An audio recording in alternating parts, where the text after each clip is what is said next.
Anita, where were you brought up? I was born and brought up in Switzerland. My parents are both Austrian, and Swiss suburb, let's call it that. What was the name? Was it a town, city? It's Ulster. It's at the time it had 25,000 people. Small place, 20 minutes train ride into Zurich, so not too far off civilization, but also not too far off the place where there isn't civilization anymore. So when you close your eyes and think of your hometown, what do you think of? The castle, the church, the music school, the various different schools that we've had, because that was literally my school year, so growing up there as a child. The lake, my walk to school, which was the 2 staircases down, the 2 staircases up. Lovely place, lovely countryside, amazing view into the mountains. You've almost painted a picture postcard. Is this a picture postcard? It was beautiful growing up there, yes. And what's the castle? Tell me a little bit about this castle. It's a really small little chateau just on the top of the hill, and it's quite iconic. The picture of it is just like that little old-fashioned way of how you build the little castles at the time. Church right next to it. In every town in Switzerland you'll get a church. Obviously the church bells ringing every weekend as well, every Sunday. Quite traditional, the way you'd kind of imagine the countryside, and you hear the cowbells everywhere, and you smell the manure every springtime. Beautiful Swiss half countryside. And school, what's the name of your school? Thalaka, it was called at the time, Thalaka, and then for secondary school I went to the next town, so 8 minutes by train. So 20 minutes down to the train station, 8 minutes by train, another 10 minutes walk on the other side. That was Kantonsschule in Wetzikon. And we can hear school children in the background being led by their teacher, so who are your favourite teachers? My teachers back in school. First of all, I had a teacher from year 1 till year 3, Miss Engeler. She's got married in Novak, and she had an impact for me as I wanting to become a teacher. Then I went off that a long way around. Later on in secondary school, when doing my A-levels, Dr. Heller, he was called, wrote his own biology textbooks as well and everything, so author himself. He had a massive impact on me, kind of inspiring me to go direction biology and pursue the science side of things a bit more. Because you teach biology, yep. But I also know you from music, so yep. Where was music in your life from early stage? Very early. I was 4 years old when my dad dragged me along to a piano teacher who initially at 3 years old wasn't going to have me because my feet didn't reach the pedals, but at 4 years old he had to, because I literally just, any tune you played to me I would just play it. I hear it, I play it. So was it early on, was it classicals or was it traditional? It was then 6 years of classical piano lessons, then 3 years of jazz, rock style piano lessons, moved over into a bit of classical singing, changed that into more musical theatre and jazz style singing, followed by various escapades to musical theatre workshops in Hamburg, and literally music travels as well to Bulgaria, various places to just be on stage and have a bit of fun. That's kind of the two sides of me. So did you actually learn music? Was there a place you went to in your hometown to learn the piano and practice a bit? Yes. Indeed perform? Yes, we had our little music school itself, and out of that there was a YMCA organised youth group called Tensing at the time, which was kind of my second home for many years. Sort of not after school club, it was its own little YMCA organised thing where you put together a show and just perform it, put together another show, perform it, put together another show, perform it. If people from England and talk about English music artists they admire, they may talk about different musicians. Are there any Swiss musicians you ever or? No, I think I've always looked for musicians abroad, I'm afraid. So the musicians, I would say the great singers and performers of the 80s had quite a bit of an impact.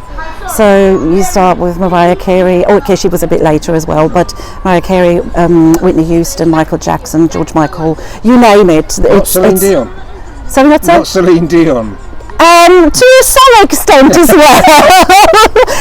She's not technically Swiss, even though she was entered for the Swiss Eurovision, but she's not technically Swiss, being Canadian. So if somebody was going to visit Switzerland or visit your hometown, where would you recommend they go? Depends. If you wanted to go skiing, I would actually recommend something like Flums, which is a bit off the beaten track. It's a bit more affordable because really if you go all the way to Davos it gets quite expensive up there, so maybe go to the ski resorts a bit lower down in the Alps, just as nice, just as amazing snow. If you want to go for a hike or a walk, we did plenty of walks as a family as well as school classes, always being dragged into the Graubünden, Anden. There's some amazing little walks there, well little, some of them are whole day walks and 2-day walks with a chalet stay. May I ask, what's your first language? German. Okay. And just for people who know about Switzerland, are there different first languages in different parts of Switzerland? Yes, you have got a German-speaking part, a French-speaking part, an Italian-speaking part, and you've got a very small area of Romantic. It's an old sort of mountain leftover language from when the Romans had invaded, and it just never left, it stayed there. So I grew up speaking a sort of an Austrian-style German, then came to school, had to learn how Swiss children spoke Swiss German, and then in school officially you learn Hochdeutsch, the official language. So I was already from the moment go right away cope with all those different dialects and ways of pronouncing things. Does that mean you could go to Germany, you'd start speaking German, and German people will say "Entschuldigen Sie bitte"? You know, they go, sorry. They will recognise, it's the Swiss one. If I go to Austria, it's the Swiss one. They do hear that, even though I'm trying to adapt a little bit, but no, I can't get rid of this part now. And then French in school, and later English in school. Food, culture. What? Cheese, chocolate. Anything that's not good for you, isn't it? The most cliched interview we're doing so far. We've got mountains, we've got castles, we've got cheese. But that is literally what it is. That is literally what you get there. That's interesting. When's the last time you went back? Easter holidays. Did you enjoy going back? Oh, absolutely. And it's sort of weird. Where is home? Is my home there? Is my home here? When I'm here, I'm talking about home being there. If I'm there, home is here. So I've got 2 homes. And nice that's a great thing. It's to lovely, have, isn't it? Yeah. You know, are you proud? It's always sometimes somebody said about being proud to be from a country, but like being proud to be 5'10". But are you proud to be Swiss? I'm not Swiss. I grew up as one of the 2 foreign kids in class. Right. It was me and Miguel. And it was every time you had to fill in some sort of form, and you come to the nationality question, I'm Austrian. Just country next door. The cultural differences are not very large at all.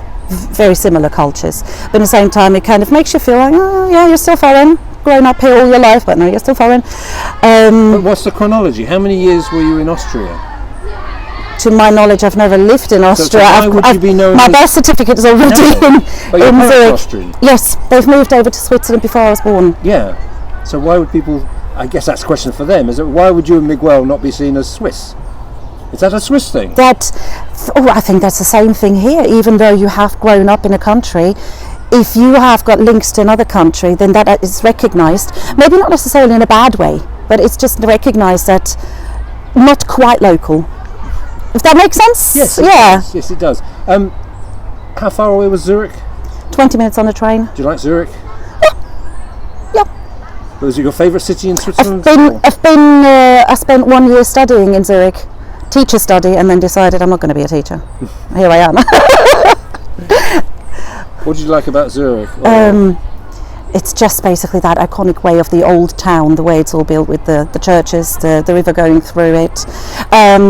Tourist destination. In Zurich there's a swimming pool in the river, in the Limmat, in the river, so you literally have got jump in the fast flowing river, let it pull you, let it drag you along, and then it kind of pulls you out on some lovely metal poles. You've got no way of being swept away, it just kind of drags you back out. So enjoy. That would be Limmat body. And so what else would you talk when we talk about Switzerland? When you were growing up, were you aware of sort of things like history and politics? That brings me a little bit into the why I've left Switzerland, why I've decided no, that's maybe not the place where I want to live forever, plus other things, boyfriend over here and the lure of the big London and city and whatever. But there were a couple of court cases as I grew up, and you start to become a bit more politically aware of what is going on. Weird enough, female teacher, male teacher, the male teacher being paid more than the female teacher, and that went similar years of experience, years of education and so on. And the reason for why the male teacher was being paid more is because he needs more money for his shirts to get them ironed. Obviously, growing up as a young woman in Switzerland, that makes you think. The last country in Switzerland, the last county, the last canton, that was forced by the United Nations to allow the vote, that was in 1982.